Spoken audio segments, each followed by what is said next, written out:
What's up, guys? It's been a while since I've done a movie review, and it's about time because it's been around a year since the last video, so here we are. Today we're going to watch a movie with our boy John Galecki from Big Bang Theory. There's this trend of actors doing something really popular and then exploring browner pastures. And by that I mean famous actors that are in really popular movies or shows that go to like something that's more of a smaller role or weird experimental movies. And this will be one of them. Before we get into it, man, this movie was hard to get a hold of for my purpose. Usually I watch my movies on Netflix, but this wasn't available on Netflix, nor was it anywhere in the world with a VPN. So I tried to go on YouTube to watch it, but that was just suddenly unavailable. So I went on Prime Video and paid $15 to buy it, because who knows how long it'll take to make this video. Then I got a pop-up on my screen saying that my browser didn't support HD video, which I need to like screen record the bits that I showed to you guys. So I tried 3 different browsers and neither of them worked, which was great. So I downloaded the Prime Video app, which did let me watch it in HD, but did not let me record it for piracy reasons. So then I went on a forum and it said that Microsoft Edge actually lets you watch it in HD on the browser. So I looked for Microsoft Edge on my computer and apparently I didn't have it. So I went to the Microsoft store to download it, but apparently I already had it. So I was just stuck in this loop of trying to find Microsoft Edge. So I just decided to try Internet Explorer, and I can't even search anything anymore because it's just that broken. So at the bottom it just says to launch Microsoft Edge, and I clicked and nothing happened. So I just pirated the movie.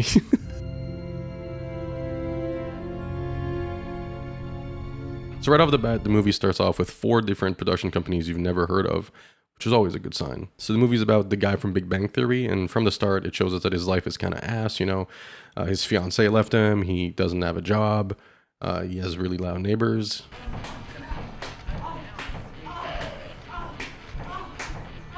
But one night, he gets this on his television. Are you searching for something? Wish you could restart. Well, now you can. And guess how much it costs?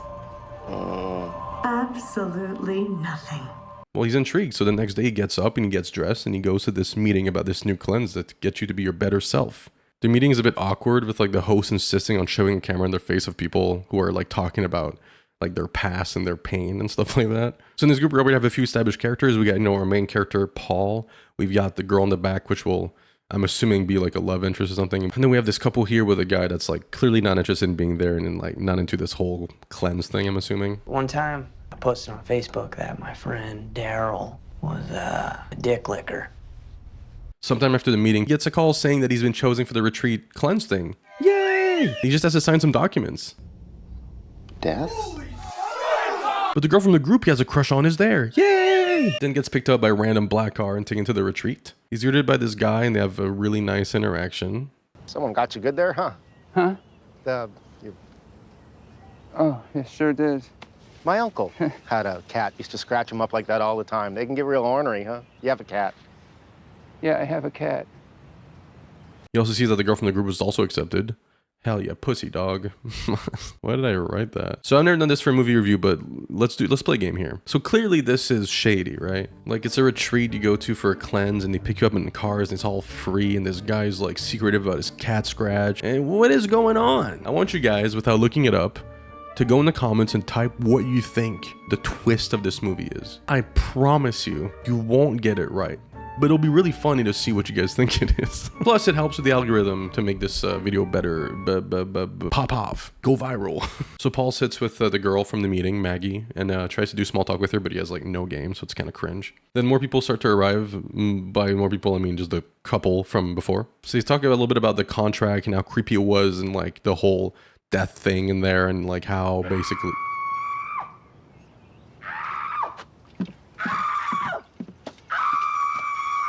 Meet Lily, the counselor. She introduces herself and basically tells everyone that they'll be handed cleansing kits. Each of them will get 4 drinks that they'll have to finish by the end of the day for this cleanse. She then explains that each drink has been made specifically for the person it was given to, somehow, and to not drink anyone else's drinks. No outside food. It's prohibited. Oh, whoa. We then get a little montage of them doing some team activities and drinking more of their juice, while the creator of the cleanse gives a somewhat like culty monologue. Well, fast forward to a few scenes to Paul finishing his last drink, which makes him throw up in the sink. But something weird is happening in the sink with his throw up. The following day, Paul's hungry, so he opens a can of vegetable broth that was left for them to eat. After debating eating a chocolate bar, which he's not allowed to eat, But then he looks over at the sink and it's bubbling and there's slime coming out of it.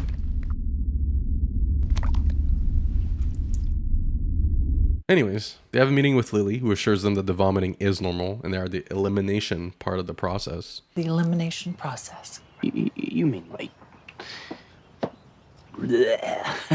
right? Because I was doing a lot of that.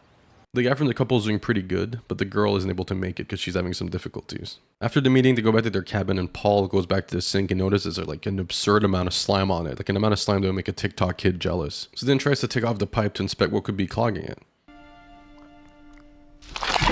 Stop!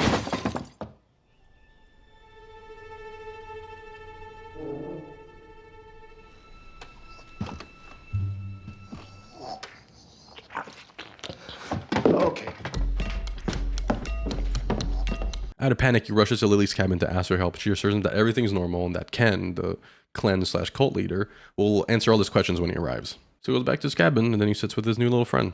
Look, when movies decide to go practical instead of the classic CGI, especially nowadays, I always, have respect for it. But man, this fucking thing is so fucking ugly. It's disgusting. The way it moves too, it's such a like a puppet movement and it freaks me the fuck out.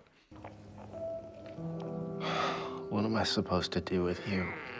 Kill it. Kill it with a fucking gun. Instead of mercy killing this ugly ass creature, he decides to feed it the chocolate he had in his backpack. Okay.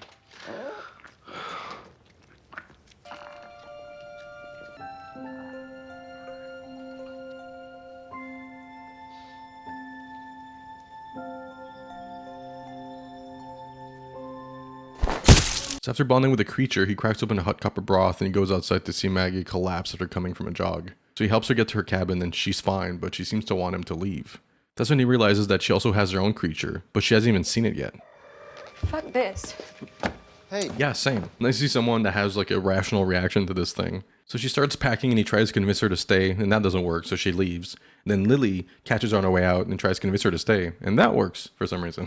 The next scene actually shows the shitty boyfriend kind of being buddies with his mini-me. We still haven't seen his girlfriend in like 20 minutes or something, so who knows what's going on with her. So then we see Paul walking around the resort, and then he hears a scream.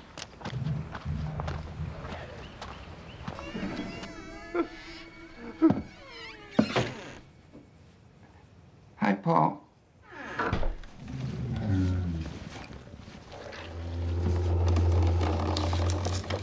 No, please don't go. Please. So basically, the creatures are the toxins that came out of them during the cleanse. They're like all the bad stuff that was inside them. So I guess it makes sense that they're kind of evil. I have to do this on my own. By the time Paul gets back to his cabin, the creature's already grown bigger. And honestly, you should probably just kill it now before it grows bigger and it just feels more wrong to do. That's when Maggie comes to his door and asks for help. It just keeps crying, and if I go to it, it just hides, and then it cries again, and it's driving me insane. Honestly, thinking about it, this has been feeling like kind of a metaphor for like an unplanned pregnancy or something. And now all these killing jokes feel a bit more fucked up. Kill it with a fucking gun. Probably just kill it now before it just feels more wrong to do. So he goes to her cabin to help her with her mistake baby or whatever. And oh, wow. Hers is much cuter than his. His is like fighting for the right to be alive on this fucking forsaken earth. And hers is really cute, and his is growing teeth. Oh, God. The creatures keep like calling to each other, so he puts his gross thing next to her gross thing, and then they make them like interact. Sorry. It's just they were calling out for each other. You haven't picked yours up yet, have you? Kind of a shitty mom. It's not that strange. They did come out of us after all, right? No, don't try to rationalize this. It's fucking disgusting. Me playing with my turd. It's not that crazy, is it? It did come out of us. In the next scene, we finally get an update on the girl and the relationship with the guy, the shitty relationship they have. Turns out she hasn't finished a cleanse. She hasn't finished her last drink, which means she hasn't thrown up and had her own weird mistake baby. Which is probably why she feels like shit. And her being curled in bed and feeling like shit, I don't know, probably another baby having metaphor or whatever. But they're too gross. I just can't drink them. Can you, just shut up for a second? Just stop talking, please. You're, like, giving me a migraine. And that's a metaphor for, a shitty relationship. He then gives her shit for not finishing her cleanse, because it was her idea to come here in the first place. She says that she can't because he keeps drinking all the drinks. which is, by the way, a big no-no here because all the drinks were made specifically for them. That's so funny because, like, I have a colonoscopy coming up soon, and you have to take a prep to, like, get ready for it, and that's if my girlfriend kept chugging all my prep laxatives, you know. But then cut to Paul and Maggie talking about their past and their dreams and stuff, and blah, blah, blah, blah, blah. While they're talking, his gremlin keeps screaming, so he goes to soothe it, and it bites him. Are you getting jealous or something? Are you okay? Yeah, I'm fine. It just nipped me a little, that's all. Bro, he literally saw this other guy's, like, creature turn, like, 5 times the size and mess him up and stuff. You think yours won't turn into that? Maybe it's a metaphor about parents who see shitty kids and they think that their kids won't turn that shit.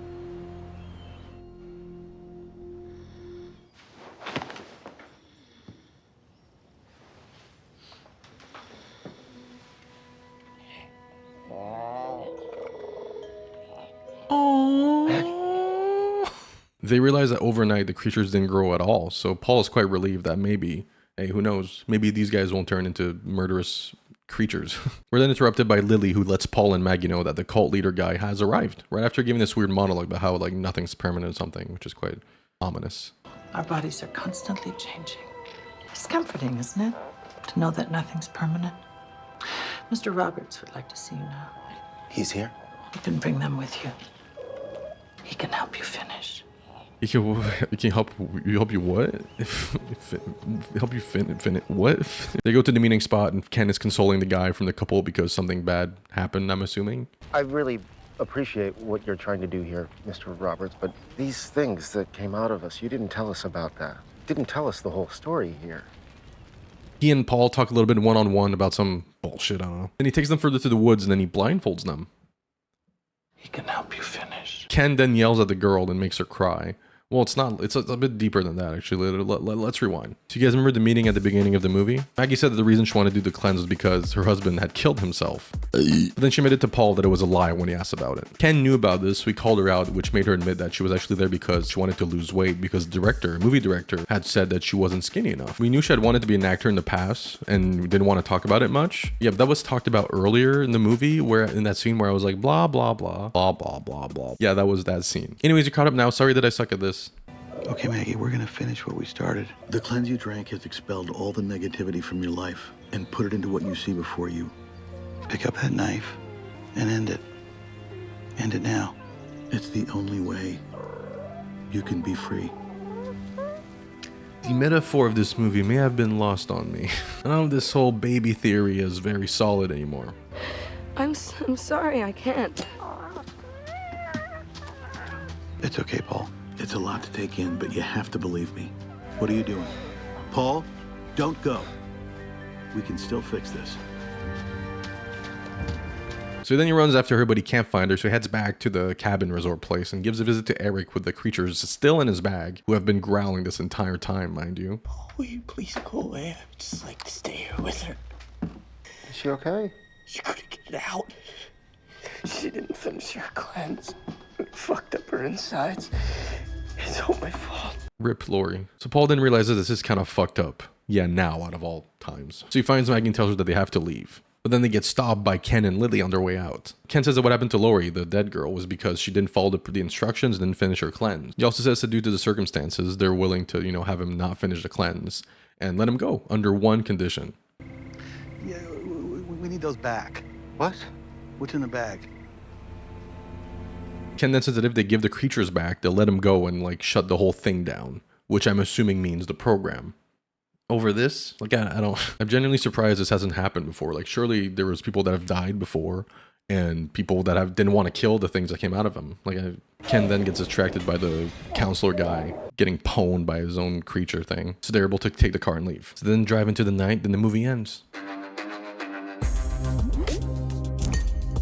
Just kidding. In the car, Maggie starts questioning whether Lily and Ken were right. Maybe, if you kill those things, you'll feel better. But Paul isn't with it at all.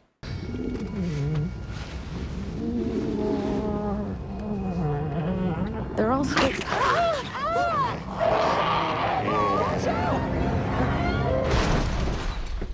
After crashing, Paul wakes up to Maggie beating the shit out of one of those creatures, which I think now is like a combo of like the two of them together. God, that thing's a fucking nightmare, dude.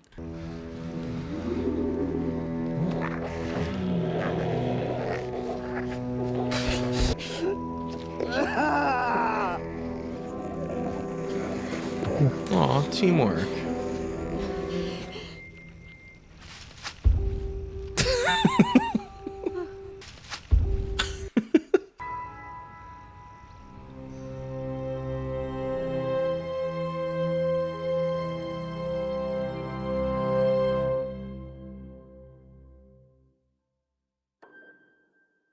That's it? I thought there was some more to it.